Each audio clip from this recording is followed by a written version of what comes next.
I would like to thank Dr. Ahmed for Chairman Renal Association Kenya and all the nephrologists present there, and Dr. Hussain, again the Director of Nephrology Department, for inviting me here today to share my experience with you. Today, what I'm going to talk is not from the literature, but what we have done over a period of last 15 years. The thought of doing steroid-free transplant came to my mind when I started treated nephrotic syndrome in 1994-95 with a steroid-free maintenance. Once those children with relapsing nephrotic syndrome came into remission, I continued only as a thiopurine without prednisolone, and they did so well. Same thing I started with rituximab here with avoiding prednisolone. I saw growth retardation was avoided. And when I saw complications of transplantation, which happened, then I looked at literature. Why is steroid free is not being done? And then I realized this could be the drug which should be avoided if we can to avoid the various side effects associated with this drug. Now, this is not a controlled trial. The reason, when I started using prednisolone, MMF, and tacrolimus in 2004, post-transplant diabetes were nearly 43%. So when I first did 25 patients with the steroid-free protocol, diabetes was nil.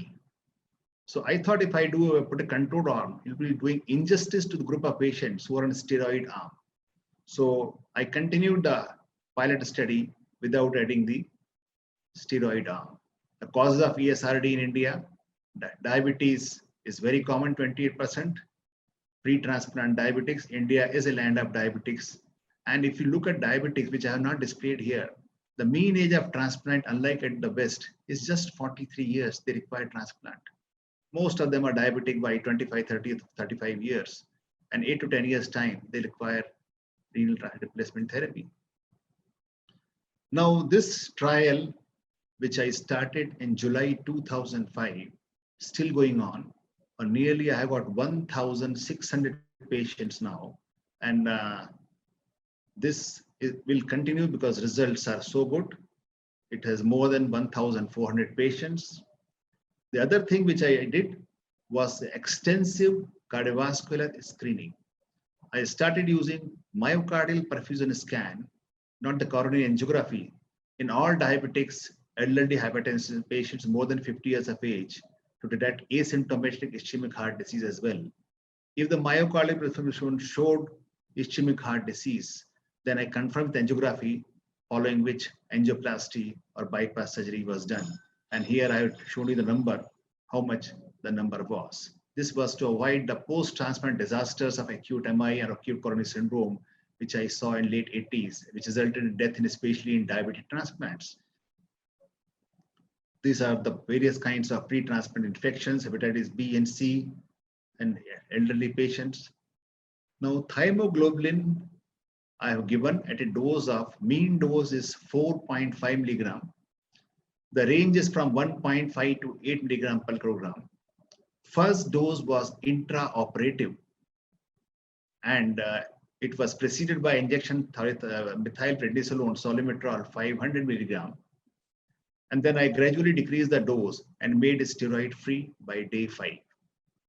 I also started using injection rituximab 200 milligram, a low dose in 2005 for high risk recipient, for example, multiparous ladies, history of multiple blood transfusions. So we did not have single bead testing those days. So whenever I thought this patient is high risk like husband to wife transplants, I gave rituximab. And MMF and tacrolimus were standard.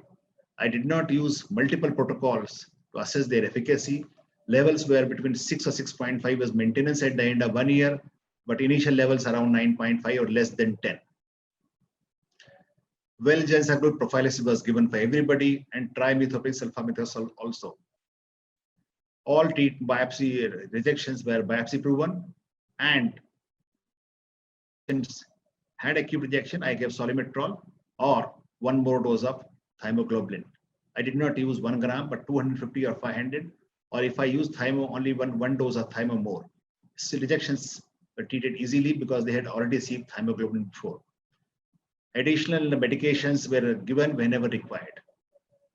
Results, Observation period is 1 to 168 months till June 2019.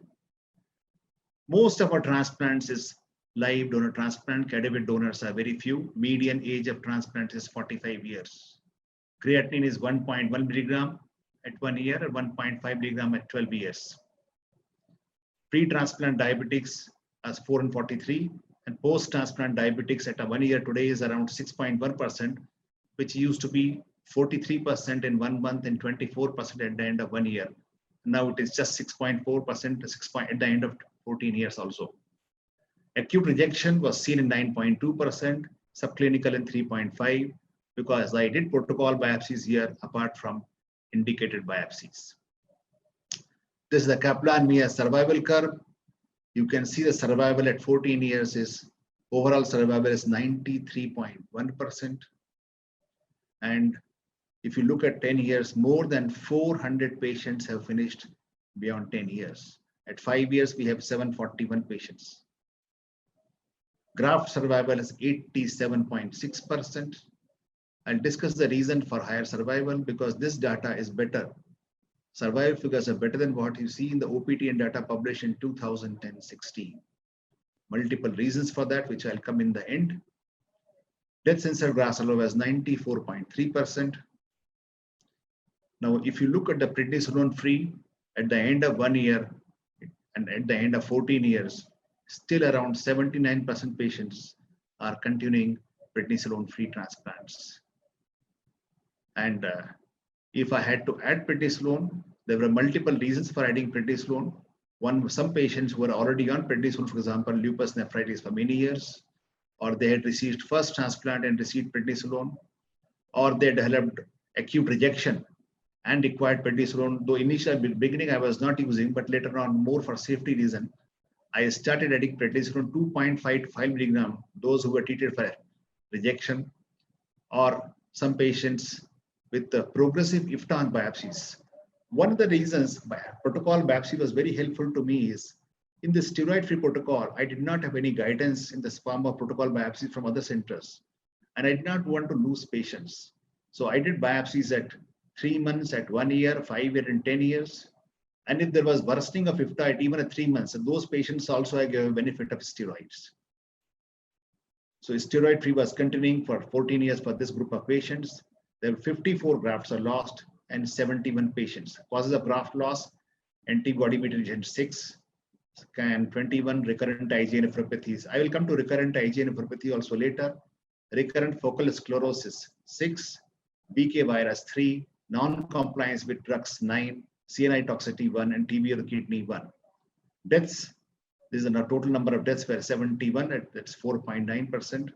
Causes of death, hepatitis related, infections, cardiovascular disease. Cardiovascular disease was not a major chunk of death in our follow-up patients because of extensive pre-transplant cardiovascular screening followed by revascularization and non-compliance with drugs. Other complications, tacrolimus-induced red cell aplasia 5.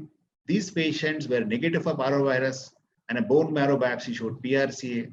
I discontinued tacrolimus, put them on cyclosporin, and their hemoglobin recovered to about 4 months' time to normal. It took some time. Then 3 or 4 patients with tacrolimus-induced peripheral neuropathy also. Post-transplant infections, the very cryptococcal meningitis, nocardiosis, aspergillus, or mucor is not a major part of my problems. Leukopenia is more common in this group. And leukopenia is to my advantage. One of the concerns which people raise that for doing steroid-free transplants, I would be increasing the dose of remaining immunosuppressive drugs, which is not true. In fact, they require doses lower than steroid plus transplants. Because if you give the full dose of mycophenolate, they don't tolerate it. My dose of MFF with these patients is 500 milligram BD. 1 gram BD in the entire 1,400 patients will be 2 patients alone with 100 kg plus weight. Otherwise, even 70 or 80, 90 kg, they don't go beyond 750 milligram twice a day. And in general, after a month or 2, they also come down to 400 milligram twice a day. So I revised the definition of leukopenia in these patients to less than 2,000 per cubic millimeter. So up to 1,800, I don't stop MMF. I stop it only if it is count is less than 1,800. So leukopenia was seen in around 35.7% patients. And if it happens, then I have to look at other drugs also, like cotrimoxazole or valganciclovir, apart from MMF. CMV infections were few.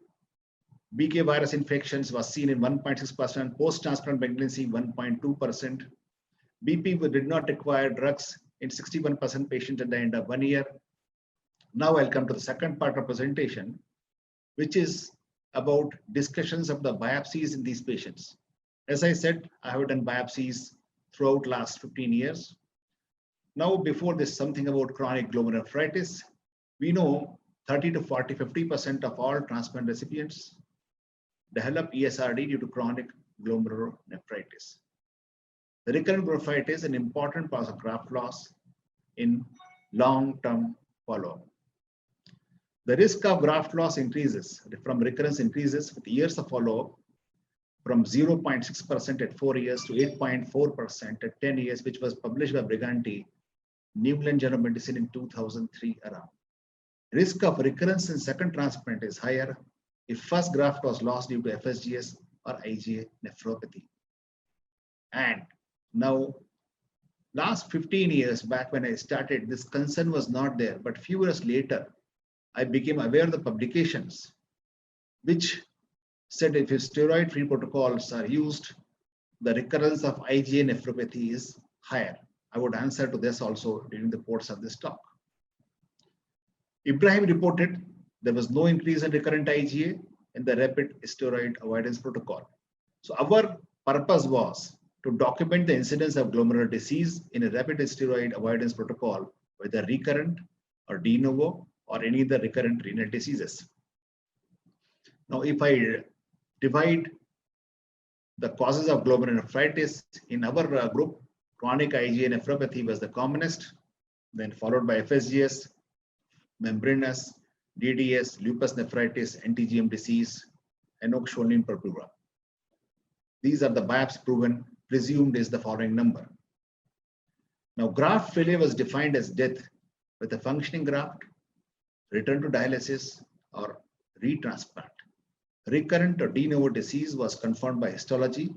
We did not do EM regularly, only for when I suspected DDS or C3, but otherwise EM was not a part of routine transplant follow-up. We are doing EM for native kidney biopsies for a few years, but for transplants, we did not employ for all the patients, very few. FSGS was diagnosed by sudden onset of massive proteinuria. Now, if you look at this graph, this is a Kaplan-Meier analysis of allograft loss due to recurrence of glomerulonephritis, rejection, or death with a functioning graft. If you see in this group, at the end of 14 years, graft loss because of recurrent glomerulonephritis at the end of the study was less than 1%, which is in contrast to the literature where the graft loss because of recurrent disease is far more higher, varying from 5, 7, or 8%. Death was the commonest cause of graft loss, which correlates with what other studies point out as well. Now, recurrent IgA nephropathy in allograft. Pre-transplant chronic IgA nephropathy, there were 197 patients, that is 13.7% of all the patients had chronic IgA nephropathy, which was biopsy proven. Out of this, we had the recurrence in total 1,461 patients had recurrence. And if I look only at 197 patients, that I'll show you again, and the graft loss was seen in 7 patients out of 61. So pre-transplant, 13.7% patients had IgA causing ESRD, and post-transplant was around 4.2%, and mean time of recurrence was 48 months. This is recurrent disease only by biopsy proven native kidney diagnosis, recurrent IgA, FSGS. Membranous we had 5, but no, I have got 3 membranous in our group, but their native kidney biopsy was not biopsy proven membranous. Lupus nephritis, we had 4 patients and none of them recurred. So members, looks like we've lost Dr. Vivek, but I want to believe within a few minutes it should be logging in again. It must be an issue with the internet connection. So here I was showing the recurrent disease in those patients who had a native kidney biopsy proven diagnosis. Right. If you look at that, commonest was IgA, followed by FSGS, and there was no recurrence in lupus nephritis or henoch-Schönlein purpura. This was in 4,732 biopsies we had at 1 year, 3,600 biopsies. It includes both protocol and indicated biopsies. Normal were 81% were normal, acute rejection was 9.2. We never gave therapy, we did the biopsy, even if it was day or it was late evening or night. At 5 years, there were more than 500 biopsies, out of which 84% were normal. The way I look at the protocol biopsies, how it benefits me in the steroid-free protocol, I will discuss that also. Recurrent IgA, interstitial inflammation, BK virus, chronic antibody-based rejection. Recurrent FSGS was seen in 52 patients. Out of 52, 24 had native kidney biopsy proven patients. Graft loss was 6. Now I started using rituximab in 2007 for the sudden onset of massive proteinuria in these transplant patients and found complete remission in around or partial remission in around 70% patients. So for me, this became a preventable graft loss in majority of patients. Mean follow-up is 52 months, but the time of recurrence was 4 months, 3 to 4 months, unlike 48 months in IgA nephropathy. Recurrent DDS 2 patients, diffuse proliferative acute glomerulonephritis 1, he recovered recurrent myeloma 1. So this is the overall list of recurrence IgA, FSGS, membranous, DDS, NTGBM. This NTGBM happened in a patient who had lost first kidney because of Alport syndrome, which I'll discuss right now. This patient who lost the first kidney underwent second transplantation, and a biopsy was done because of onset of proteinuria and the rise in creatinine.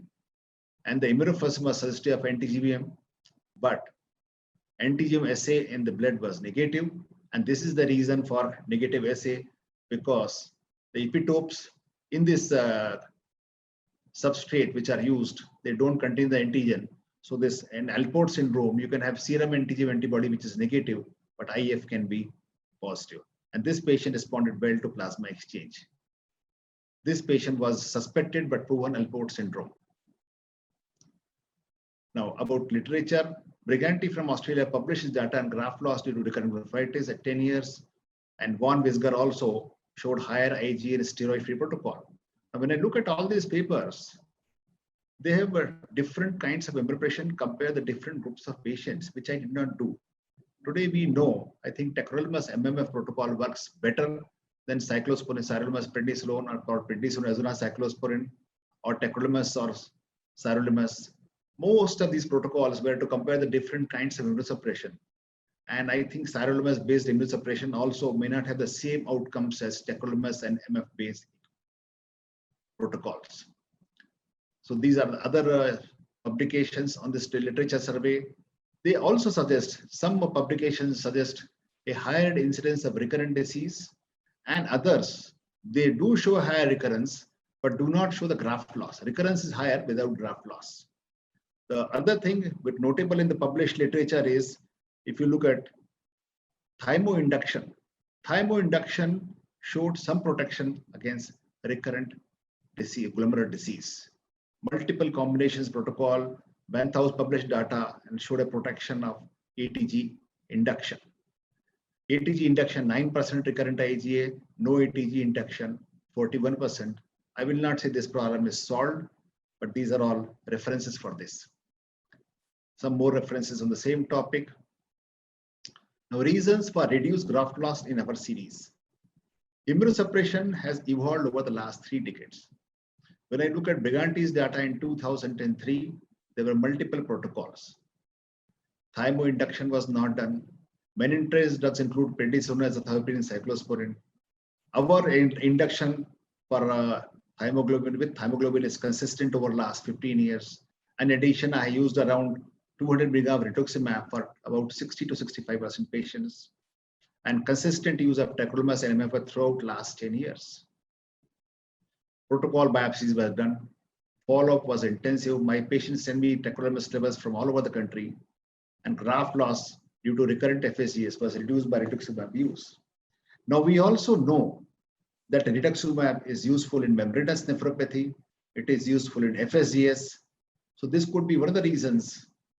Inadvertently, when I started using rituximab, my aim was to prevent antibody-mediated rejections, but in turn, maybe it reduced the incidence of glomerulonephritis in the transplant recipients. Because now we have the published data, we show that rituximab is good for membranous. In fact, I am going to publish a paper of rituximab single shot therapy in membranous nephropathy is helpful, and many patients don't even require second injections. I have sent it for publication.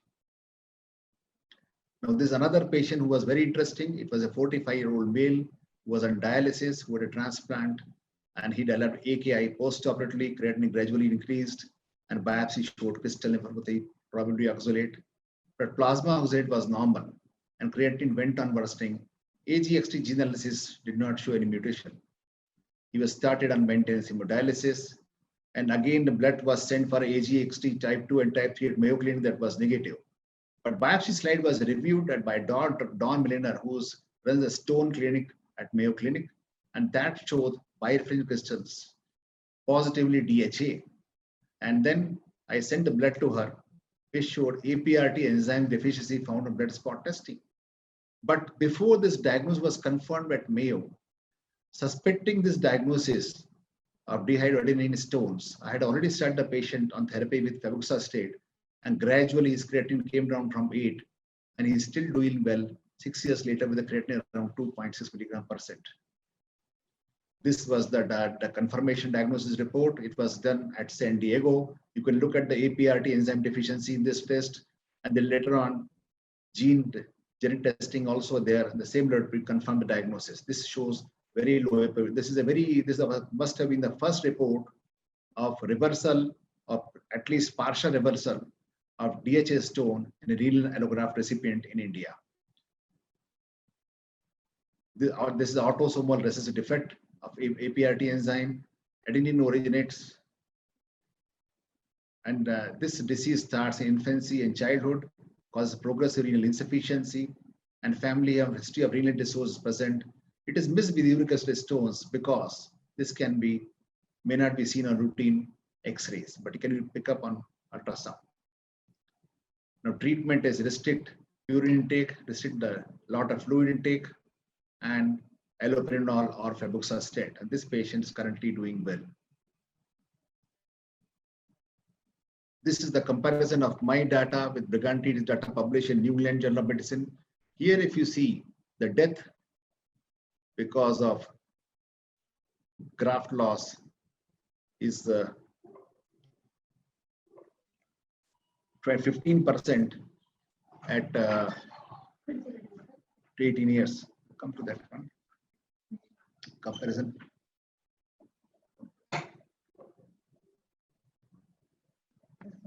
Comparison. If you look at this data, here is the Briganti's data, which shows recurrence of glomerulonephritis as 8.4% at 10 years, and my data shows around less than 1%. Here, death rate is 15%. Here it is much less. Now, Briganti, he had all the patients who were biopsy-proven glomerulonephritis, but treatment protocols are totally different. And Briganti's data also had prednisone for all the patients, which I had not used. And my data is based on hemoglobin and rituximab induction. What are the reasons for higher success rate than current literature? Extensive cardiovascular screening resulting in revascularization before transplantation. No mortality due to acute coronary syndrome in first year, and only 8 patients required revascularization post-operative during follow-up in last more than 10 years. Significant reduction in infection-related mortality, which is common concern all over the world, and especially in India. This is because absence of prednisolone is associated with less MMF, that is only 500 mg twice a day, and same levels of tacrolimus as are used in normal transplant. The overall immunosuppression is less, which reduces infections in the steroid-free protocol. If you look at the publications of transplantation all over, in general, the dose of MMF will be 1 gram twice a day. And tacrolimus maintenance dose at the end of 1 year is somewhere around 6 anyhow. In addition to a prednisolone, which has been brought down from 25 or 30 milligram to 5 milligram at the end of 1 year. So I have avoided all that. It is a reduced immunosuppression minus prednisolone, which decreases the overall immunosuppression.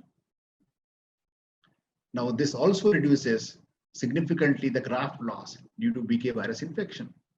Now, for me, doing biopsy was cheaper than doing BK virus testing every month. In US, they may do BK virus testing every month. It becomes costlier for me. So when I did protocol biopsies at 3 months and 1 year, it allowed me to diagnose many patients with BK virus, because when I looked at the biopsy picture, then I ordered the BK virus testing. Though I also had now BK virus testing at the end of 6 months asymptomatic patients anyhow. So 3rd month I cover by the biopsy, 6th month I do the BK virus, and if the creatinine rises again, if the creatinine does not rise, at the end of 1 year again, I know the information about BK virus through this biopsy testing, protocol biopsies, and BK virus graft loss is very few in our series. Overall infection is around 1.6% patients. And we treat by reducing immunosuppression, which is standard all over the world. Now, recurrent glomerulitis causing graft loss less than 1%, while it is ranging from 8.4% upwards in published literature. This could be because of the unit induction this cohort. There are published papers which suggest thymoglobin induction reduces graft loss due to recurrent IgA nephropathy. And good response of recurrent FSGS with rituximab, because those 45 patients or 40 patients which I have saved, if a rituximab was not used, that might have resulted in graft loss. Significant reduction in acute rejection, especially antibody rejection due to this UNIA protocol, and protocol biopsies allowed modification of treatment. For example, addition of everolimus patient with suspected CNI toxicity, if it was correcting clinically, and if there was no other cause of rise in creatinine, those patients we had a creatinine detection, treatment of subclinical rejection, identification of BK virus infections, and addition of prednisolone due to progressive IFTA in serial biopsies. These are the advantages of protocol biopsies.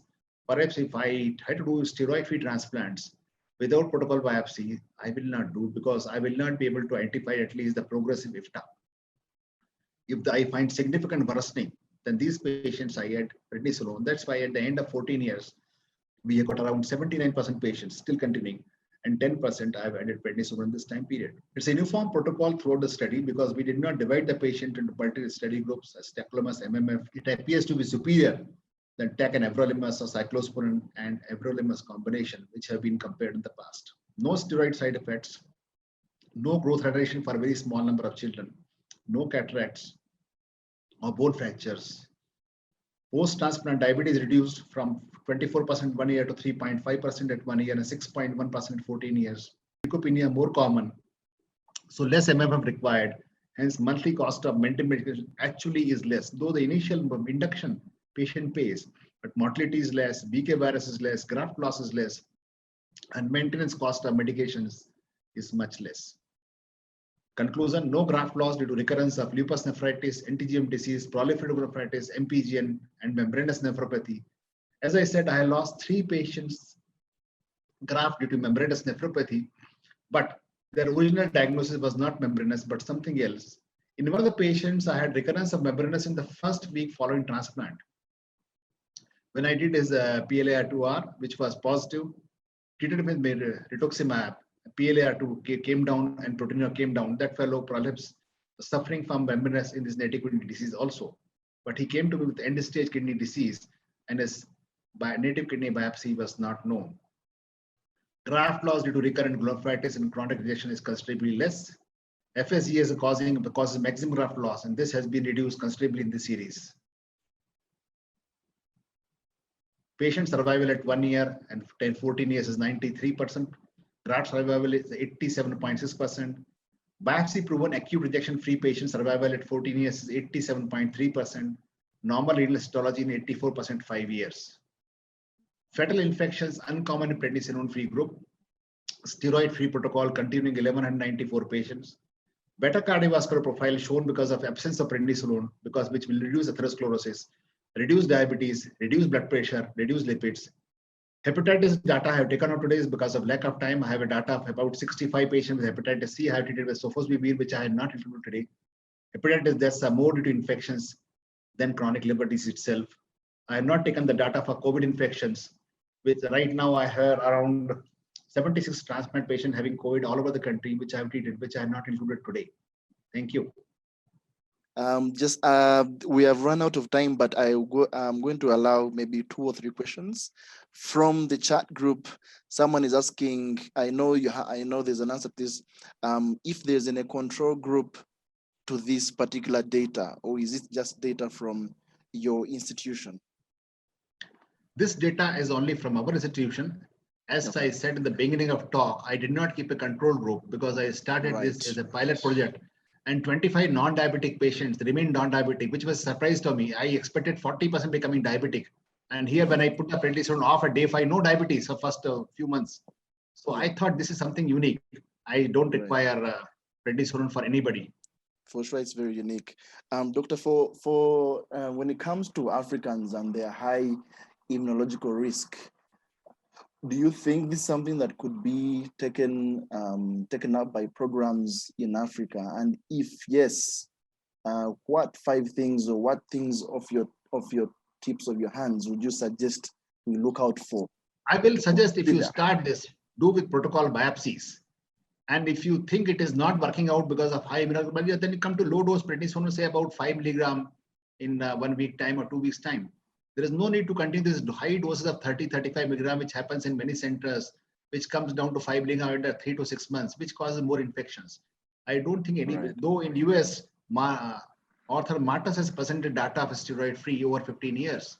And he also feels the results are pretty good, which includes all populations. Though I'm aware the higher immunological risk of this particular group, but I never had the opportunity to do these transplants. Sure. I would like to do them if it is possible, and you can do it. I can, you can coordinate with me and let us see how they do. Right. Do you have any Africans in this particular you can come to a low prednisone, just 5 milligram in just first 1 week. Low prednisone you can add if a biopsy is not possible and if you think they are high immunological group. Wow, I've done lupus transplant also steroid free. Second transplant also steroid free. A pathologist was asking, you mentioned non-compliance of drugs as a cause of death. What was found on autopsy, if this is done?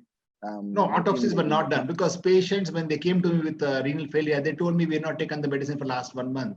They did not have money, so they died. Right. Well, Dr. Vivek, it's been amazing. Thank you very much for teaching us through this.